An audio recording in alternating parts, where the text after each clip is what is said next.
दक्षिण एशियाई देशों में भारत के संबंध श्रीलंका से, भारत के संबंध पाकिस्तान से और भारत के संबंध नेपाल से गत 50 वर्षों में 70 वर्षों में हमारे इनके साथ संबंधों के उतार चढ़ाव के अध्ययन के बाद अब हम एक ऐसे देश की ओर मुड़ते हैं जो पड़ोसी तो है, पूर्व भारत का, स्वतंत्रता के पूर्व के भारत का एक हिस्सा भी था और वर्तमान में उस देश के नव अस्तित्व को बनाने में उसका अहम योगदान रहा। दूसरे शब्दों में हम एक ऐसे देश की बात कर रहे हैं जिस देश की स्थापना में भारत का सहयोग रहा है और वह देश पूर्व में भारत का हिस्सा ही था। पूर्व का अर्थ 1947 के पहले। वह देश है बांग्लादेश। तो भारत और बांग्लादेश के संबंध और उन पे एक नज़र थोड़ा डालें। लेकिन आगे बढ़ने से पहले आपको ये याद दिलाना होगा कि बांग्लादेश पूर्व में पाकिस्तान का हिस्सा था। पश्चिमी पाकिस्तान और पूर्वी पाकिस्तान, जिसमें पूर्वी पाकिस्तान बाद में बांग्लादेश बना, एक नया देश बना और इस नए देश को बनाने में भारत का अहम योगदान, भारत की अहम भूमिका रही है। तो इस प्रकार भारत के बांग्लादेश से संबंध कुछ नए पैमाने पर देखे जाने चाहिए, कुछ अलग पैमाने पर देखे जाने चाहिए। भारत बांग्लादेश संबंध की शुरुआत स्वाभाविक है बांग्लादेश के निर्माण के साथ शुरू होती है, यानी 1971। 1947 से पहले वो अविभाजित भारत का अंग था, लेकिन बांग्लादेश के रूप में 1971 से भारत के संबंधों का हम अध्ययन करेंगे, क्योंकि 1971 के भारत पाक युद्ध के दौरान बांग्लादेश नाम के नव राष्ट्र का उदय हुआ और इस उदय में, जैसा मैं बार बार कह रहा हूँ, भारत का अहम योगदान रहा, उसकी अहम भूमिका रही। जो तत्कालीन वहाँ के पहले प्रधानमंत्री बने बांग्लादेश के मुजीबुर रहमान, जिनका जिक्र मैं पूर्व में कर चुका हूँ, शेख मुजीबुर रहमान, उन्होंने तो भारत के संबंधों को लेकर कहा था कि भारत और बांग्लादेश का जो रिश्ता है वो सदैव विशेष रहेगा और दुनिया की कोई भी ताकत उसमें किसी भी प्रकार से दरार नहीं डाल सकती। शेख मुजीबुर रहमान बांग्लादेश की स्वतंत्रता के आंदोलन में बांग्लादेश की अवामी पार्टी के मुख्य नेता थे और जो बांग्लादेश स्वतंत्र हुआ उसके भी वो मुख्य नेता थे। तो वो जानते थे कि भारत ने किस तरह का सहयोग अवामी पार्टी को और वहाँ की जनता को, वहाँ की सेना को दिया पूर्व पश्चिमी पाकिस्तान से स्वतंत्र होने के लिए। परिणाम यही कि उन्होंने यह बात कही कि हमारे दोनों के संबंध में किसी भी तरह की दरार दुनिया की कोई भी शक्ति नहीं डाल सकती। स्वाभाविक है, ये शेख मुजीबुर रहमान द्वारा कृतज्ञता पूर्वक कही गई बात थी। वे बहुत कृतज्ञ थे और इसीलिए उनका ये कहना नितांत स्वाभाविक था। 1971 में लड़ाई समाप्त होती है भारत और पाकिस्तान की। बांग्लादेश नामक नए देश का उदय होता है। शेख मुजीबुर रहमान अवामी पार्टी से, वहाँ का जो दल था उससे नेता चुने जाते हैं, प्रधानमंत्री बनते हैं और वहाँ एक लोकतांत्रिक सरकार बनती है। क्योंकि भारत की प्रधानमंत्री, तत्कालीन प्रधानमंत्री इंदिरा गांधी की बांग्लादेश के निर्माण में बांग्लादेश के उदय में बहुत अहम भूमिका थी, उनका बहुत स्वागत होता है जब वो बांग्लादेश की यात्रा में 1972 में जाती हैं। तो भारत के प्रधानमंत्री का अभूतपूर्व स्वागत बांग्लादेश में ये स्वयं में दोनों के बहुत निकट संबंधों का परिचायक था, दृष्टिगोचर था। और इस यात्रा के दौरान शेख मुजीबुर रहमान और इंदिरा गांधी के बीच 25 वर्षीय संधि होती है, 25 वर्ष के लिए, जिसमें यह स्पष्ट किया गया था कि किसी भी देश पर आक्रमण होने पर या आक्रमण की आशंका भी होने पर ये दोनों देश एक दूसरे के साथ मिल बैठकर समस्या को दूर करेंगे, स्थिति का जायजा लेंगे और इस आवश्यक कार्रवाई करेंगे। साथ ही साथ अंतर्राष्ट्रीय समस्याओं पे भी दोनों साथ साथ नियमित रूप से वार्ता करते रहेंगे। ये हमारे और बांग्लादेश के बीच के संबंधों का आधार था, ये संधि 1972 की भारत बांग्लादेश संधि। ये इस बात का परिचायक था कि हम दोनों के संबंध कितने प्रगाढ़ हैं, हम दोनों के संबंधों के बीच कितनी निकटता है। लेकिन राजनीति तो राजनीति ही है, कूटनीति भी कूटनीति ही है। अंतर्राष्ट्रीय बदलती स्थितियां, देश की अंदरूनी बदलती स्थितियां, चाहे आर्थिक रूप से चाहे वाणिज्यिक रूप से, ये समय के साथ साथ हर देश की विदेश नीति को भी प्रभावित करती हैं। और भारत और बांग्लादेश के संबंधों में भी ऐसा ही कुछ हुआ।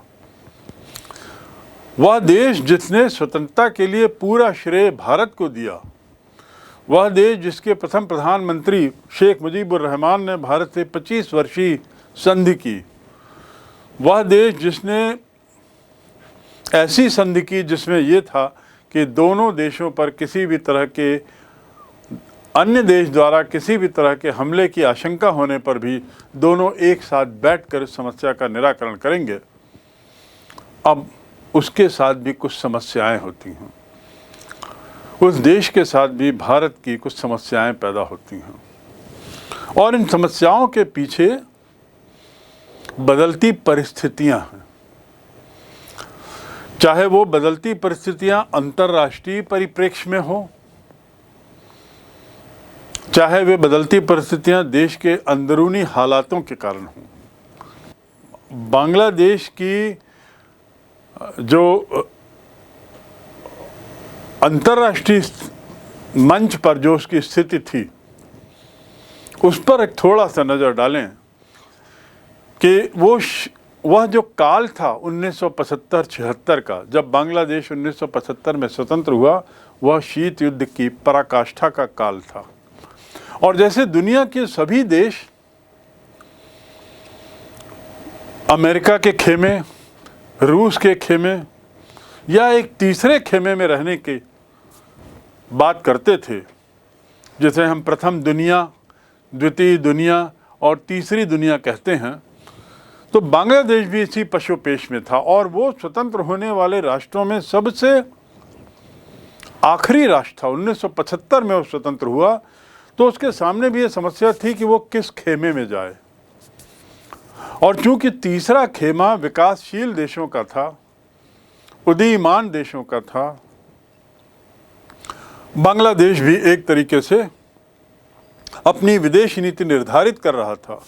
लेकिन उसके लिए जरूरी था कि एक स्थायी विदेश नीति के लिए आंतरिक स्थायित्वता अहम होती है। चीन का दबाव पाकिस्तान के परिप्रेक्ष्य में, अमेरिका का दबाव पाकिस्तान के परिप्रेक्ष्य में, क्योंकि चीन और अमेरिका दोनों पाकिस्तान के मित्र राष्ट्र थे और उनका एक मित्र राष्ट्र का टूट जाना इन दोनों देशों को कतई रास नहीं आया। तो बांग्लादेश तो वैसे ही चीन और अमेरिका के लिए एक तरीके से दुश्मन ही बना हुआ था और ये दोनों देश बिल्कुल नहीं चाहते थे कि बांग्लादेश भारत के निकट आए। लेकिन स्थितियां ऐसी थी कि भारत चूंकि बांग्लादेश के उदय के लिए जिम्मेदार माना जाता है, तो बांग्लादेश की एक स्वाभाविक निकटता थी भारत के साथ। अंदरूनी मामले की यदि बात करें तो बांग्लादेश में प्रारंभ में लोकतंत्र आया, लेकिन इससे पहले वह मजबूत होता वहाँ पे सैनिक सत्ता ने षड्यंत्र करके, बगावत करके सैनिक शासन लागू हुआ और शेख मुजीबुर रहमान की हत्या हुई, लोकतंत्र की समाप्ति हुई और सैनिक शासन की सरकार बनी, सैनिक शासन आया। ये अंदरूनी हालात। तो अंदरूनी हालात और अंतर्राष्ट्रीय हालातों के परिप्रेक्ष्य में स्थितियां बदलती हैं तो निश्चित रूप से संबंधों में भी बदलाव होता है और इस बदलाव के इन दो कारणों के अलावा कुछ और कारण होते हैं, पर मूल में यही दो कारण रहते हैं।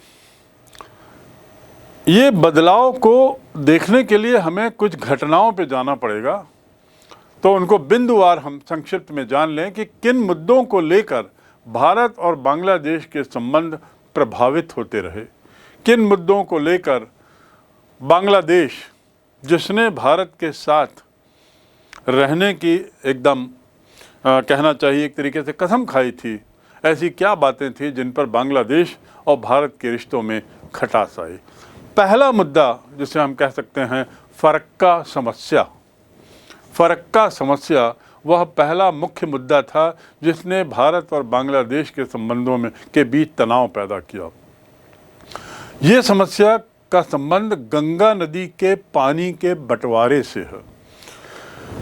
दक्षिण एशियाई देशों के बीच की समानता और विषमताओं का जब मैंने प्रारंभ में जिक्र किया था तो मैंने बताया था कि दक्षिण एशियाई देशों के बीच एक समानता है कि कई मुद्दों को लेकर सभी देश एक दूसरे से या तो लड़ रहे हैं या एक दूसरे पर अविश्वास है या तनाव है, और उसी तारतम्य में, उसी क्रम में भारत और बांग्लादेश के बीच का ये फरक्का मुद्दा है जो गंगा के पानी को बंटवारे को लेकर है। तो फरक्का समस्या क्या है? फरक्का समस्या भारत और बांग्लादेश के बीच पानी के बंटवारे को लेकर हुई उत्पन्न समस्या है। ये ऐसी समस्या जिसपे बांग्लादेश अंतर्राष्ट्रीय मंचों पर गया है और उसने भारत के विरुद्ध शिकायत की है, भारत के विरुद्ध इस मामले को उछालने का प्रयास किया है, जबकि संधि के अनुसार दोनों देशों को बैठकर अपनी समस्याएं द्विपक्षीय तरीके से निपटाना था। लेकिन बांग्लादेश इसे अंतर्राष्ट्रीय मंचों पर ले गया है और भारत, ढाका और दिल्ली, यानी बांग्लादेश की राजधानी ढाका और भारत की राजधानी दिल्ली, इनके बीच में कई बार ये प्रयास हुए कि दोनों के मध्य समझौता हो, जो फाइनली 1977 में होता है और इसे हम फरक्का समझौता कहते हैं, जिसके तहत नदी जल आयोग बनाया गया इस उद्देश्य से कि गंगा नदी के पानी के बंटवारे की समस्या का स्थायी निराकरण किया जाए। लेकिन दुर्भाग्य से ये जो समझौता हुआ ये स्थायी समाधान नहीं दे पाया, क्योंकि 1980-81 में इसको लेकर फिर नए मतभेद हो गए। यानी मात्र 2-3 वर्षों में ही फरक्का समझौता फिर एक तरीके से रद्द हो गया और समस्याएं जस की तस थी। 1982 के बाद तो इस समझौते को ही रद्द कर दिया गया। तो ये पहली समस्या है फरक्का समस्या, गंगा नदी के पानी के बंटवारे को लेकर बांग्लादेश के साथ। दूसरी समस्या बांग्लादेश के साथ है शरणार्थियों को लेकर। ये शरणार्थियों की समस्या बड़ी विकराल है। बांग्लादेश में हिंदुओं और बाहरी मुसलमान, यानी जो चाहे भारत से पहुँचे हों या पाकिस्तान के हों, पश्चिमी पाकिस्तान के हों, इनको लेकर वहाँ पे बड़ा एक असुरक्षा की भावना है हिंदुओं के मन में और बाहरी मुस्लिमों के मन में। तो सुरक्षित ना होने के कारण ये लोग क्या करते हैं, सुरक्षित नहीं महसूस होने के कारण ये लोग असम, त्रिपुरा, पश्चिमी बंगाल और मिज़ोरम में प्रवेश करते हैं। देख लीजिए सीमा, आप यदि देखते हैं तो नक्शे में आप देखेंगे कि बांग्लादेश से बहुत से लोग, जिसमें से बाहरी मुसलमान तथाकथित और हिंदू लोग जो बांग्लादेश में बस गए थे विभाजन के बाद भी, जिन्होंने वहीं रहना चाहा था, वे लोग विवश होकर सुरक्षा की दृष्टि से अपने को असहाय महसूस करने के कारण वे लोग भारत की तरफ आते हैं। और ये जो सीमांतर क्षेत्र हैं, लैंड ऑफ सेवन सिस्टर्स वाले क्षेत्र, असम, त्रिपुरा, नागालैंड, पश्चिमी बंगाल, मिजोरम आदि, वहाँ से वो भारत की ओर घुस जाते हैं। तो इस प्रकार भारत के नागरिक ना होते हुए भी ऐसे लाखों लोग भारत के अंदर बांग्लादेश से अपनी जान बचाने के लिए आए हुए हैं। ये तो हो गई एक समस्या जिसका संबंध हिंदुओं से और गैर बंगाली मुसलमानों से है। दूसरी समस्या है चकमा शरणार्थी। चकमा शरणार्थी क्या हैं? ये वो हैं जो भारत से बांग्लादेश वापस न जाने के कारण भारत और बांग्लादेशों के संबंध में एक दरार डाले हुए हैं।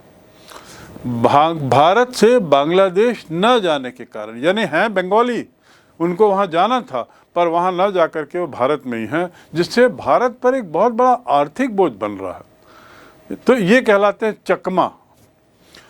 इन दोनों के बीच में इस शरणार्थी समस्या को लेकर बारंबार तनाव हुआ है, लॉ एंड ऑर्डर की समस्या हुई है, उपद्रव हुए हैं और उत्तेजना पैदा हुई है। तो मूल कारण इस समस्या का यही है, विदेशी नागरिक। इन्हें ही विदेशी नागरिक का दर्जा दिया जाता है जो विदेश से आ गए हैं शरणार्थी के रूप में और अनाधिकृत रूप से जो प्रवेश कर रहे हैं, क्योंकि वो सीमाएं जो हैं वो पोरस हैं। पोरस मतलब कुछ ऐसी बाड़ियाँ या कुछ ऐसी व्यवस्था नहीं है जिसके तहत इन लोगों को भारत के अंदर आने से रोका जा सके, समुचित तरीके से रोका जा सके। तो ये अनाधिकृत प्रवेश जारी है। और जब भी भारत ने वहाँ पे बाड़ी लगाने का प्रयास किया है, वहाँ पे अपनी एक तरीके से दीवार बनाने का प्रयास किया है, बांग्लादेश के सैनिकों ने इसका बड़ा कड़ा प्रतिरोध किया है, क्योंकि वो तो चाहते हैं कि ये सीमा खुली रहे ताकि हिंदू लोग वहाँ के जाएं, ताकि बाहरी मुसलमान वहाँ से जाएं और बांग्लादेश में केवल बांग्लादेशी ही रहे। पर भारत की समस्या ये है कि इतने बड़ी संख्या में जो बांग्लादेश में रह रहे थे वे लोग भारत आ रहे हैं, तो भारत इनका बोझ कितना और क्यों उठाएगा? ना वे भारत के नागरिक हैं, ना वे भारत के स्थायी निवासी कभी रहे हैं, तो किस आधार पे भारत उनको स्वीकार करेगा? तो ये अनाधिकृत प्रवेश जो हो रहा है उसको भारत जब तब रोकने का प्रयास करता है, चाहे वो फौज के द्वारा चाहे वो सीमा पर कांटे के तार के द्वारा, चाहे किसी अन्य जरिए से। तो जब भी ऐसा प्रयास भारत करता है कठोर रूप से, तो बांग्लादेश उसका प्रतिकार करता है, उसका प्रतिरोध करता है और एक तरीके से तनाव पैदा हो जाता है। परिणाम क्या हुआ कि ये प्रवेश जारी है, जिसे रोकने के लिए हमने बहुत प्रयास किए, लेकिन बांग्लादेश लगातार प्रतिकार कर रहा है। और इसलिए क्या हुआ है कि भारत उतनी सख्ती से पेश नहीं आ रहा है, पर समस्या तो बनी हुई है। तो दूसरा हुआ शरणार्थी समस्या। तीसरा मामला क्या है? कुछ ऐसे बातें पड़ोसियों के साथ हमेशा कुछ न कुछ समस्या रहती है। जहां पड़ोसी मदद के काम आते हैं, वहां कई बार साथ साथ रहने के कारण समस्याएं भी आती हैं, पर उन समस्याओं का निराकरण अच्छे पड़ोसी के नाते इन दोनों के बीच में ही हो सकता है। भारत और बांग्लादेश पड़ोसी राष्ट्र हैं। भारत और बांग्लादेश ने 1975 में शेख मुजीबुर रहमान के प्रथम प्रधानमंत्रित्व काल में ये समझौता किया था कि दोनों देश अपनी समस्याएं द्विपक्षीय ही निपटाएंगे, किसी तीसरे देश का दखल पसंद नहीं करेंगे।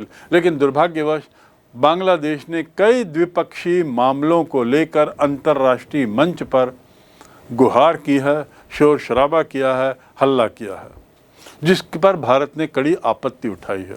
तो तीसरी समस्या, द्विपक्षीय समस्याओं को लेकर बांग्लादेश द्वारा अंतर्राष्ट्रीय रूप देने का जो प्रयास जब तक किया जा रहा है, उसे भारत ने पसंद नहीं किया। उसने नेपाल, चीन, भूटान, विश्व बैंक, इन सब को भी अपने साथ जोड़ने की कोशिश की, यानी एक तरीके से उसने गुटबंदी, घेरेबंदी करने की कोशिश की है और इन देशों को भी अपने साथ लेने का प्रयास किया है ताकि वे भारत के साथ भारत के खिलाफ एकजुट होकर आवाज़ उठा सकें।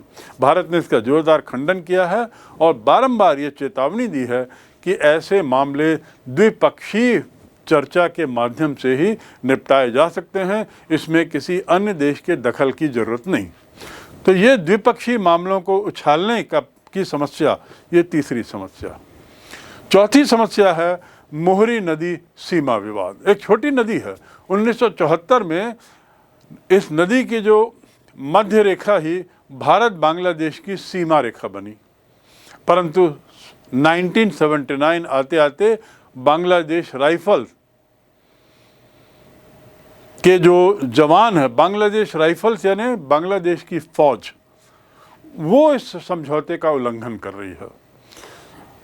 समझौते के तहत ये नदी जो है भारत और बांग्लादेश की सीमा है, लेकिन अब उस सीमा पर जो किसान हैं, उस सीमा पे जो निवासी हैं भारतीय क्षेत्र में, उस पर जब तब बांग्लादेशी राइफल गोलीबारी कर देते हैं, जिससे वहाँ पे तनाव बना रहता है और जब तब उपद्रव आदि की आशंका होती है। तो ये सीमा विवाद, नदी का विवाद चौथा विवाद है। पांचवा, नवमोर द्वीप विवाद। देखिए नवमोर द्वीप कहाँ है? नक्शे में आप देखेंगे अंडमान निकोबार के पास।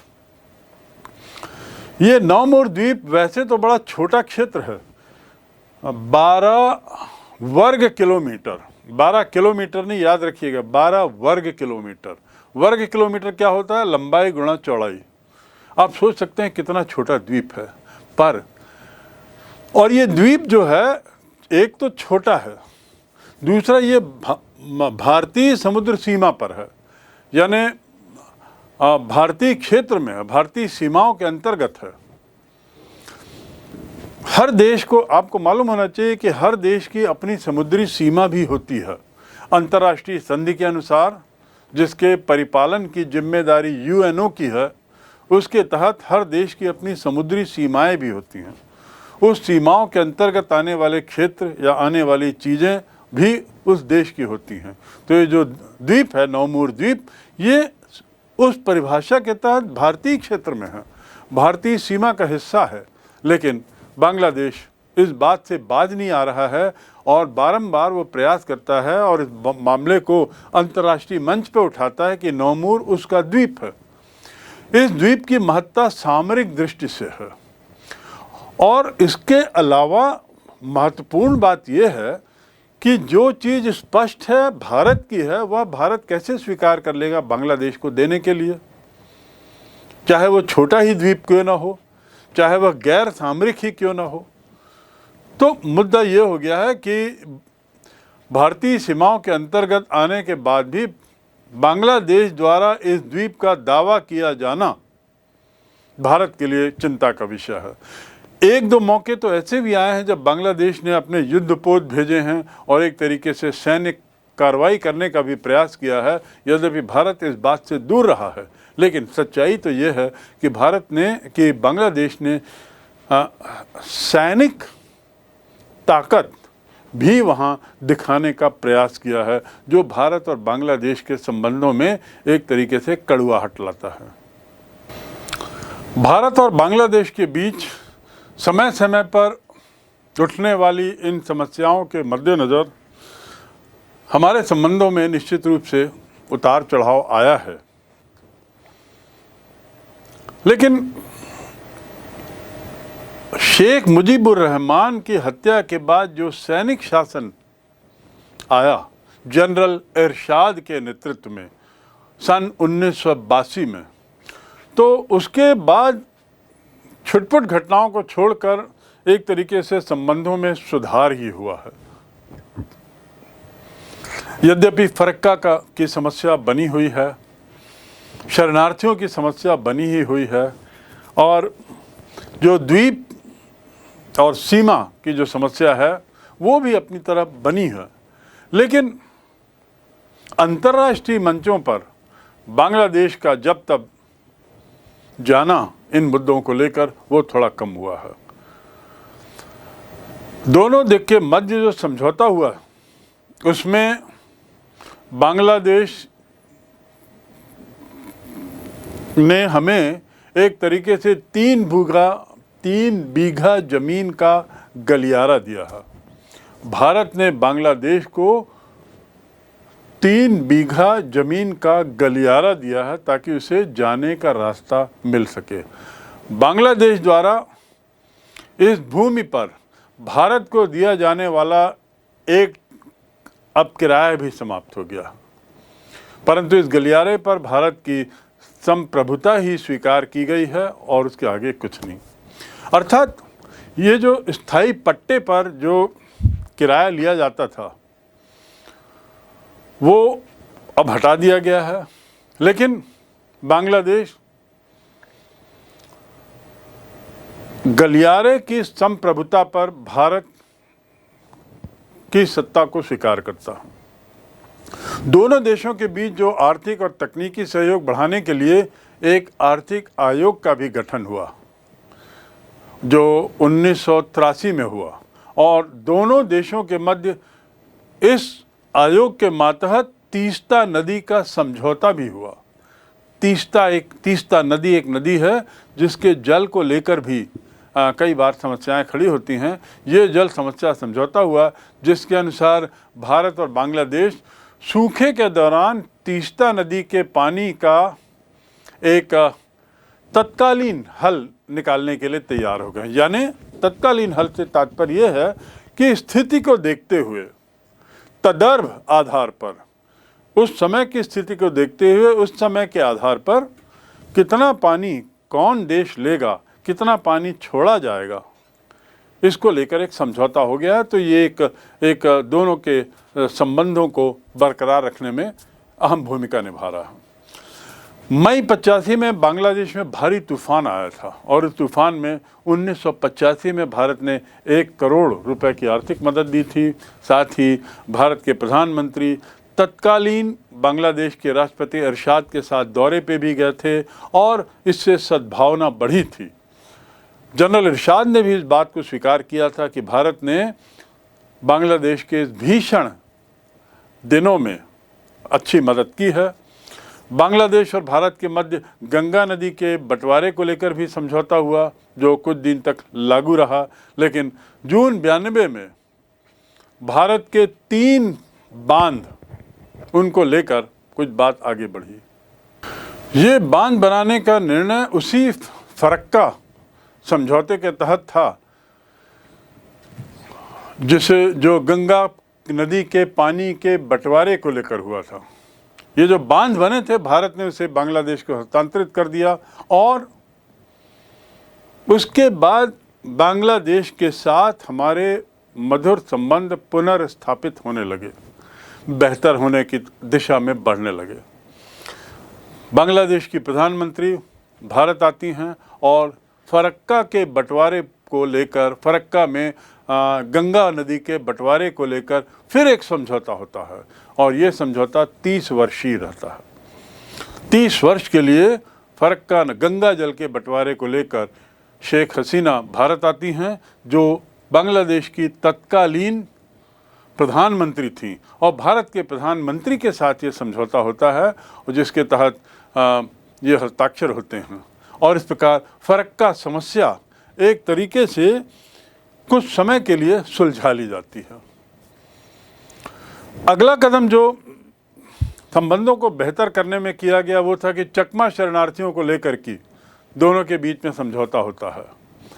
1997 में चकमा के शरणार्थियों को लेकर एक समझौता दोनों देशों के बीच होता है और 1998 को चकमा समस्या एक तरीके से समाप्त हो गई जब दक्षिण त्रिपुरा में शिविर से दक्षिण त्रिपुरा में चकमा शरणार्थियों का अंतिम खेप थी, अंतिम जो जत्था था उसको बांग्लादेश भेज दिया गया तो चकमा समस्या समाप्त हुई। तो इस प्रकार बांग्लादेश समस्या फरक्का समस्या का कुछ हद तक निराकरण कर लिया गया। भारत द्वारा बांग्लादेश को आर्थिक मदद दी गई, उसके यहाँ जब आंधी तूफान आया था। भारत द्वारा चकमा समस्या के निराकरण के लिए समझौता हुआ और उसके साथ ही 3 बांध भी भारत ने बांग्लादेश को हस्तांतरित किए। तो इस प्रकार संबंधों के बेहतर होने की दिशा में सतत प्रयास चलता रहा। जून 98 में बांग्लादेश की प्रधानमंत्री शेख हसीना वे भारत के परमाणु परीक्षण का समर्थन करती हैं। मैंने आपको पूर्व में बताया था कि परमाणु परीक्षण भारत का जो किया गया 1998 में भारत द्वारा, उसका अंतर्राष्ट्रीय राजनीति में बहुत उसके परिणाम थे और हर देश ने अलग अलग तरीके से इस पर प्रतिक्रिया जताई थी। अमेरिका ने तो कटु आलोचना करते हुए भारत के साथ पूरी तरह से संबंध विच्छेद कर दिए थे और सारे व्यापारिक समझौतों को रद्द कर दिया था। ये भारत के लिए बहुत बुरा हुआ था। और उसी तरह अमेरिका के मित्र राष्ट्रों ने भी भारत के इस परमाणु परीक्षण कार्यक्रम की कटु आलोचना की थी। इसमें पाकिस्तान भी शामिल था, उसमें चीन भी शामिल था। लेकिन नेपाल ने जहां परमाणु परीक्षण को लेकर किसी भी तरह की प्रतिक्रिया न करना पसंद किया, बांग्लादेश उस मामले में भारत का निकट का मित्र साबित हुआ जब उसने भारत के परमाणु परीक्षण कार्यक्रम का समर्थन किया। और इस प्रकार ऐसा करते हुए उसने पाकिस्तान, चीन, अमेरिका आदि को स्पष्ट बता दिया कि इस मामले में वह भारत के साथ है। ये हम दोनों के बीच की निकटता का परिचायक था, बढ़ती हुई प्रगाढ़ता का, बढ़ती हुई मित्रता का परिचायक था। अगला बेहतर कदम जो बेहतर संबंधों की दिशा में लिया जाता वह है बस सेवा का प्रारंभ होना। भारत और बांग्लादेश के बीच में बस सेवा कलकत्ता से ढाका और ढाका से कलकत्ता जून 1999 में। और इस प्रकार सड़क मार्ग से आवाजाही बढ़ती है, सड़क मार्ग से व्यापार का विस्तार होता है, संपर्क का विस्तार होता है और भारत और बांग्लादेश के बीच के संबंध और बेहतर होते हैं। 2001 में बांग्लादेश की सेना ने भारत के कुछ सैनिकों को मार दिया, जिससे दोनों के बीच में एक तनाव उत्पन्न हो गया था।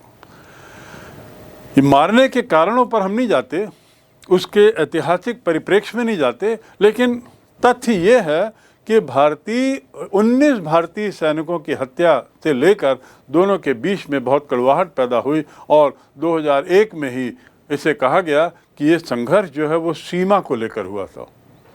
उसकी जांच चली और जांच में कारण का पता लगाया गया और उसका निराकरण करने का प्रयास किया गया। अर्थात इस घटना को ज़्यादा बड़ा अंजाम न देते हुए ये कोशिश की जा रही है समझौते के माध्यम से कि दोनों के बीच में के रिश्ते इस घटना को लेकर और ख़राब ना हो जाएं। भारत और बांग्लादेश में शुरुआत के दिनों में जो बहुत अच्छे संबंध रहे और